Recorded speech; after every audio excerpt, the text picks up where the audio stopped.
আবার প্রয়োজনে লড়াই হবে, কবে সেটা হবে ঈমান বাঁচানোর লড়াই, ঠিক কিনা? ঈমান বাঁচানোর লড়াই আপনারা থাকবেন তো ইনশাআল্লাহ? আল্লাহ আমাদের ঈমানকে কবুল করুন, জোরে বলেন আমিন। চতুর্দিকে চক্রান্ত চলছে, সুতরাং আমি তো গত এক সপ্তাহ 10 দিন ধরে মনে মনে মন কলা খাচ্ছি যে আলহামদুলিল্লাহ যারা আশার চক্রান্ত করতেছে চট করে ঢুকবে অথবা চট করে এসে দেশের মুসলমানদেরকে মারবে, বর্ডারে যারা মুসলমানদেরকে সামনে নিয়ে বিভিন্ন বিশ্রী ভাষায় গালিগালাজ করছে, মুসলমানদের রক্ত পিপাসুর মতো তারা হায়নার মতো আমাদের দিকে ধেয়ে আসার চক্রান্ত করতেছে, আমরা বলবো তোমরা আসতে মন চাইলে আসো, আমরাও রেডি। কি বলেন, ঠিক না? মনে রাখবেন, গুনাহ করছেন অনেক, কোটি কোটি কোটি কোটি গুনাহ, প্রত্যেকটা গুনাহ। এই যে আমার আগে হযরত বলে গেছেন তওবা করলে অনেক সময় বান্দাকে জাহান্নামে যেতে হয়। মনে রাখবেন, এই যে বান্দা জাহান্নামে ঢুকবে একটা ভয় থাকে, একটা ভয় থাকবে না কেউ যদি শাহাদাতের মরণ অর্জন করে। শহীদ মরতে দেরি, জান্নাতে যেতে দেরি। এজন্য আমরা আলহামদুলিল্লাহ, এরা যদি আমাদেরকে জানের ভয় দেখে আমরা বলবো ভাই তোরা আয় আমাদেরকে শাহাদাতের রাস্তা একটু দেখায় দে।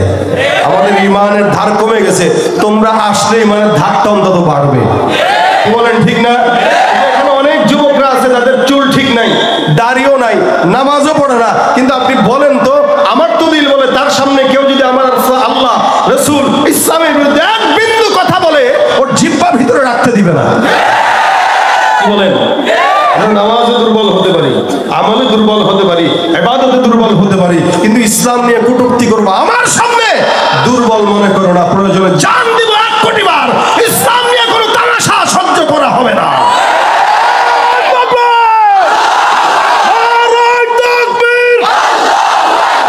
ইসলামের শত্রুরা, ইসকনের দালালেরা, ইন্ডিয়ার দালালেরা, আমরা হলাম নবীর শোনো।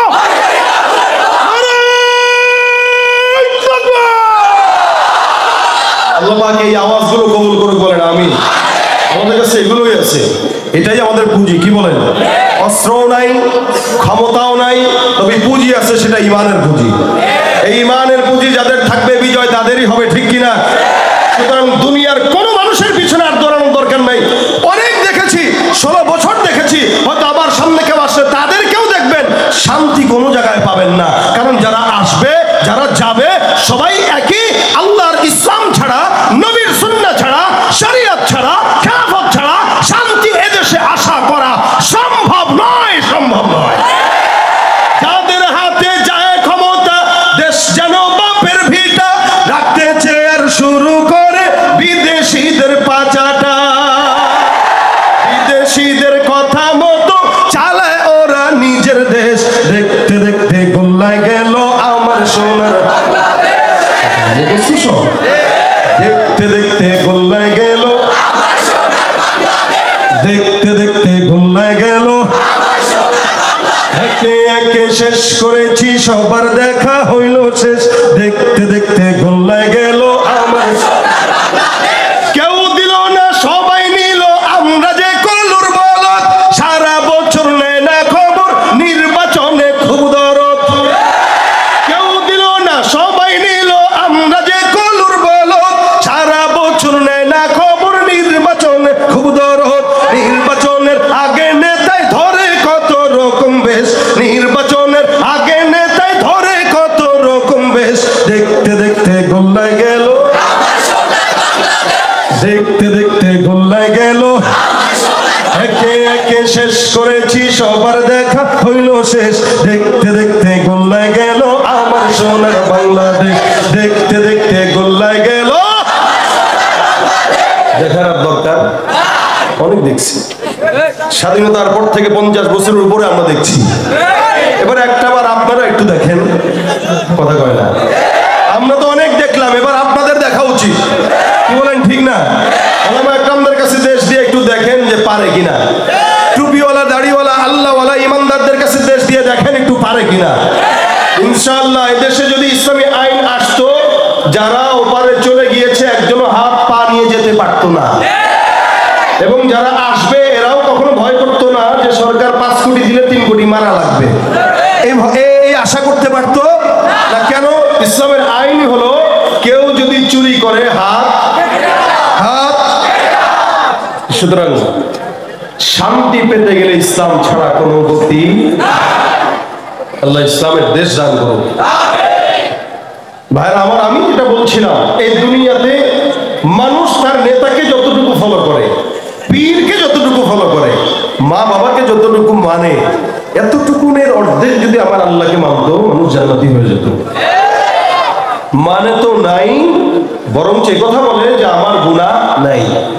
অধিকাংশ মানুষ গুনাহ করার পরে তার এহসাস হয় না, চিন্তাও করে না যে মাফ চাইতে হবে। যার চিন্তা নয় তার তাওবা নসিব হয় না, আর যার চিন্তা আছে একদিন না একদিন তাওবা নসিব হয়। অথচ হযরত ওমর ফারুক নিজে পেরেশানিতে পড়ে গেছেন যে আমার নামটা কি মুমিনের খাতায় নাকি মুনাফিকের খাতায়। ওমর রাদিয়াল্লাহু তাআলা ভাবতেন মাঝে মাঝে, যার কারণে হযরত হুযায়ফা ইবনুল ইয়ামানের কাছে আল্লাহ রাসূল সাল্লাল্লাহু আলাইহি ওয়াসাল্লাম কে মুনাফিক এই লিস্টটি হুযায়ফার কাছে ছিল।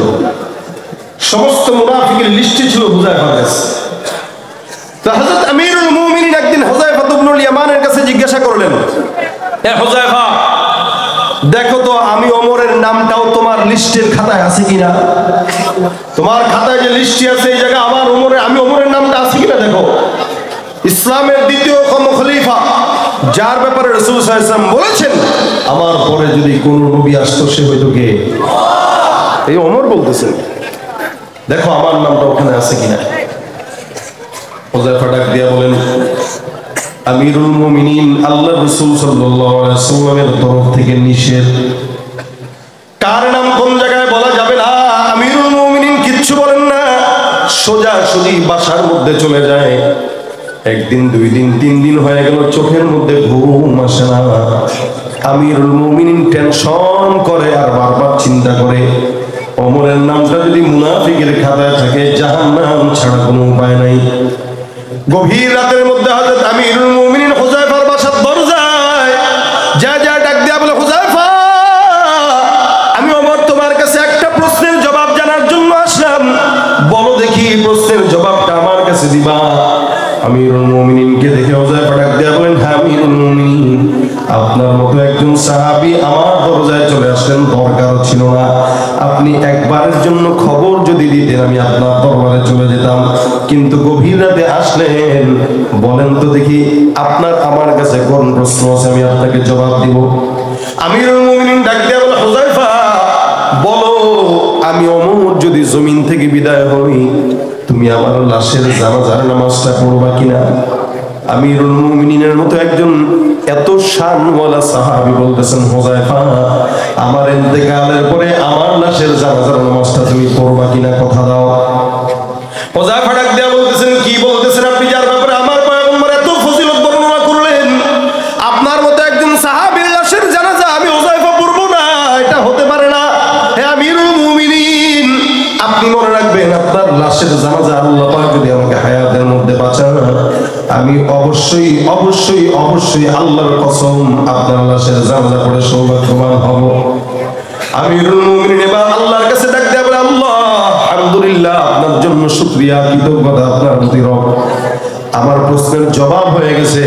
হুযায়ফা ডাক দেয়া বলে, হুজুর বুঝলাম না, প্রশ্ন করার আগে আপনার হাল হচ্ছিল একরকম, এখন আরেক রকম, কি কারণে আপনি গভীর রাতে আমার কাছে প্রশ্ন করার জন্য আসলেন। ওমর ডাক দেয়া বলে, হে হুযায়ফা, আমি জানি পয়গম্বরের তোমার কাছে লিস্টি দিয়েছেন কে কে মুনাফিক কে কে ঈমানদার। তুমি সেদিন আমার কাছে আমার নামটা মুনাফিকের খাতায় আছে কিনা এটা বলো নাই। আজকে আমি তোমার কাছে জিজ্ঞাসা করতে আসলাম আমার নামটা কি মুমিনের খাতায় নাকি মুনাফিকের খাতায়। আমি জানি তুমি হুযায়ফা সব যতগুলো মুনাফিক আছে একটারও লাশের জানাজা তুমি আদায় করো না। আমি জানি তুমি মুনাফিকের নামাজ পড়ো না, জানাজার নামাজ আদায় করো না। আমি ওমরের লাশের জানাজার নামাজ যেহেতু তুমি পড়বা আমার কাছে স্পষ্ট হয়ে গেল, তার মানে আমি ওমরের নামটা মুনাফিকের খাতায় না, মুমিনের খাতায়। আমিরুল মুমিনিনের মতো লোক পেরেশানি করে আমি মুমিন নাকি মুনাফিক টেনশন। এ ভাইরা, আর আমরা বলি আমাদের গুনাহ নাই, অথচ আল্লাহ পাক রব্বুল আলামিন নবীদেরকে মাসুম বানাইলেন। নবীরা নিষ্পাপ, সাহাবীরা নিষ্পাপ, নবীদেরকে আল্লাহ পাক রব্বুল আলামিন মাসুম বানাইলেন। সাহাবা আজমাইনদের যদিও কিছু ভুল হয়ে গেছে আল্লাহ ওগুলো মাফ করে দিয়েছেন, যার কারণে আমার আল্লাহ বলেন রাদিয়াল্লাহু আনহুম ওয়া রাদু আন। খুশি, আমরাও খুশি। তার মানে যাদেরকে আল্লাহ পাক রব্বুল আলামিন সন্তুষ্টির কথা বলে দিয়েছে, প্রত্যেকটা সাহাবীকে দুনিয়ার জমিনে থাকতেই জান্নাতের সনদ দিয়েছেন। সুবহানাল্লাহ। তার মানে নবীরা কি বলেন বলেন, সাহাবা একরাম কি, রাসূল সাল্লাল্লাহু আলাইহি ওয়াসাল্লাম বলেন যারা তাবেঈ, আমার সাহাবীকে যারা দেখেছে আল্লাহ পাক রব্বুল আলামিন তাদেরকেও ক্ষমা করে দিবেন। এই তিন জামানার মানুষগুলো আল্লাহ পাক রব্বুল আলামিনের দয়ায় মাফ পেয়ে যাবেন। কিন্তু ওখান থেকে নিয়ে এখন পর্যন্ত যত মানুষ জমিনে আসবে আর যাবে, ওই মানুষগুলাই আল্লাহর তত নিকটে যারা অতীতে গত হয়ে গেছে। এই কারণে আমার আল্লাহ পাক ডাক দিয়া বলেন ওয়াসাবিকুন আস-সাবিকুন উলাইকাল মুকাররাবুন ফি জান্নাতিন নাঈম সুল্লাতুম মিনাল আউওয়ালিন ওয়া কালিলুম মিনাল আখিরিন। অতীতে যতগুলো মানুষ চলে গেছে সবগুলো মানুষ, যদিও আমরা 2024 সালে এই বাংলাদেশের মধ্যে বসবাস করছি, কিন্তু মনে রাখবেন আমাদের এই দেশের কিছু কিছু মানুষ আমাদের আকাবির বুজুর্গানে দিনদেরকে গালি দিয়া বলে তারা নাকি ইসলাম বুঝে নাই। মনে রাখবেন তার কথা অনুযায়ী আমাদের আকাবির বুজুর্গানে দিনরা যদি ইসলাম নাও বুঝে আপনার কথা মতো, তারা আল্লাহর জান্নাত বুঝে জান্নাতে চলে গেছে, আর আমরা বেশি বুঝার কারণে জাহান্নামী হয়ে তারপরে মারা যাই। ঠিক কিনা? এই জন্য আল্লাহ বলেন যারা জামানা যত পিছনে মানুষ তত আল্লাহর জান্নাতের নিকটে। জামানা যত পিছনে, আজকে থেকে 100 বছর আগে যেই বান্দাটা জন্মগ্রহণ করলো, ওই বান্দাটা আমার থেকে 100 বছর হলো রাসূলের নিকটে, তার মানে জান্নাতের নিকটে। যেই ব্যক্তিটা আজ থেকে 500 বছর আগে জমিনে আসছে, ওই বান্দাটা আমার পয়গম্বরের 500 বছরের নিকটে, আমার থেকে 500 বছর আগায়া। অর্থাৎ আজকের সন্তানটাও আগামী কালের সন্তান থেকে একদিন হলেও রাসূলের নিকটে। আবার 10 বছর পরের সন্তানটা আজকের সন্তান থেকে, নবীর থেকে 10 বছর পিছায়া। এই কারণে জামানা যত পিছনে মানুষ তত জান্নাতের নিকটে, জামানা যত সামনে মানুষ তত জাহান্নামের নিকটে। চিন্তা করে দেখুন তো, আজ থেকে 30-40 বছর আগের, 50 বছর আগের কথা যদি বলি, আমাদের এলাকায় আমরা আমাদের মাদেরকে দেখতাম, খালাদেরকে দেখতাম, রাস্তাঘাটে গ্রামগঞ্জে দেখতাম, যখন নাকি কোনো মুরব্বী মহিলা রাস্তা দিয়ে হাঁটতো, পরপুরুষ দেখার সাথে সাথে ঘন্টাটা দিয়ে কোনো বিল্ডিং এর আড়ালে যায় লুকায় যাইতো। কি এখনো আছে? একদম নাই বললেই চলে। দুই একটা দেখা যায় যারা করে, ওরাও দেখবেন বয়স তার 80 অথবা 70। এক সময় দেখতাম যখন নাকি মানুষ আসতো সামনে, আমাদের মা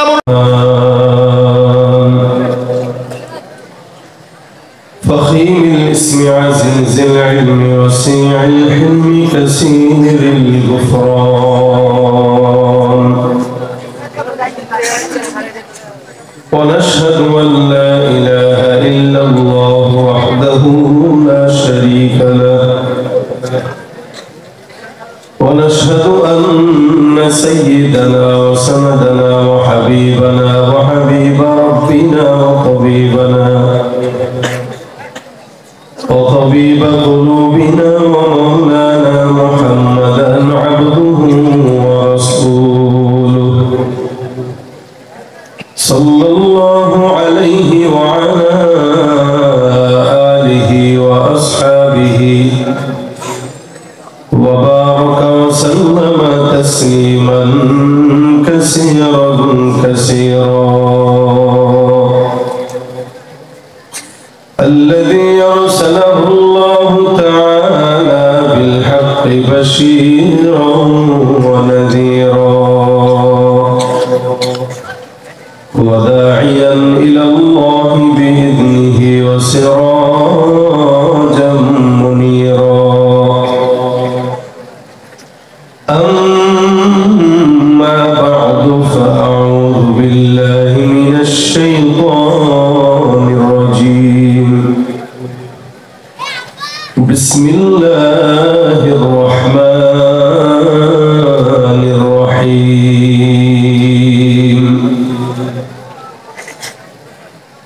فقلت استغفروا ربكم إنه كان غفارا. صدق الله مولانا العظيم. وقال النبي النبي صلى الله عليه وسلم من لزم الاستغفار جعل الله له من كل هم فرجا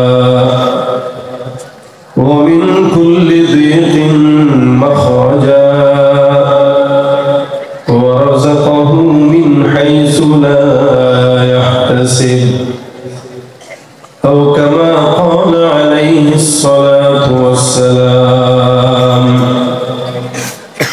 إن الله وملائكته يصلون على النبي يا أيها الذين آمنوا صلوا عليه وسلموا تسليما زبان كل شغل درشري بڑي اللهم صل على محمد وعلى آل محمد كما صليت على إبراهيم وعلى آل إبراهيم إنك حميد مجيد اللهم بارك على محمد وعلى آل محمد كما باركت على إبراهيم وعلى آل إبراهيم إنك حميد مجيد زبان খুলে আওয়াজ দিয়ে সকলে আল্লাহ রাব্বুল আলামিনের দরবারে একটু জিকির করি লা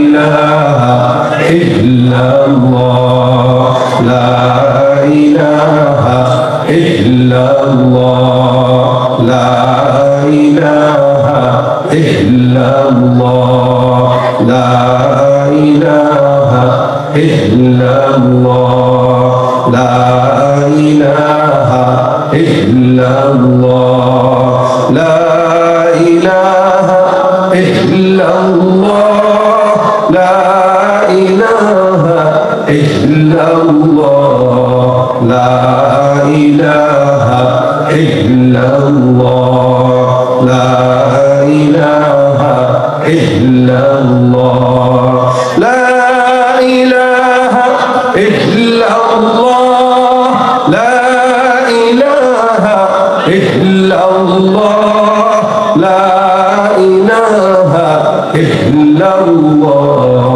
লা ইলাহা ইল্লাল্লাহ লা ইলাহা ইল্লাল্লাহ লা ইলাহা ইল্লাল্লাহ লা ইলাহা ইল্লাল্লাহ মুহাম্মাদুর রাসূলুল্লাহ সাল্লাল্লাহু আলাইহি ওয়াসাল্লাম আলহামদুলিল্লাহ জামিয়া হুসাইনিয়া মদিনাতুল উলুম তজুমউদ্দিন ভোলায় উদ্যোগে আয়োজিত বার্ষিক ইসলামী মহাসম্মেলন ও খতমে বুখারীর অনুষ্ঠান আল্লাহ পাক রব্বুল আলামিন আমাদেরকে 3 দিন ব্যাপী মাহফিলের শেষ দিনের শেষ আখিরি অধিবেশনে ইমানি কিছু মুযাকারায় শামিল হবার তৌফিক এনায়েত করেছেন। কালিমাতুশ শুকর আদায় করি জবান খুলে সকলে বলে আলহামদুলিল্লাহ।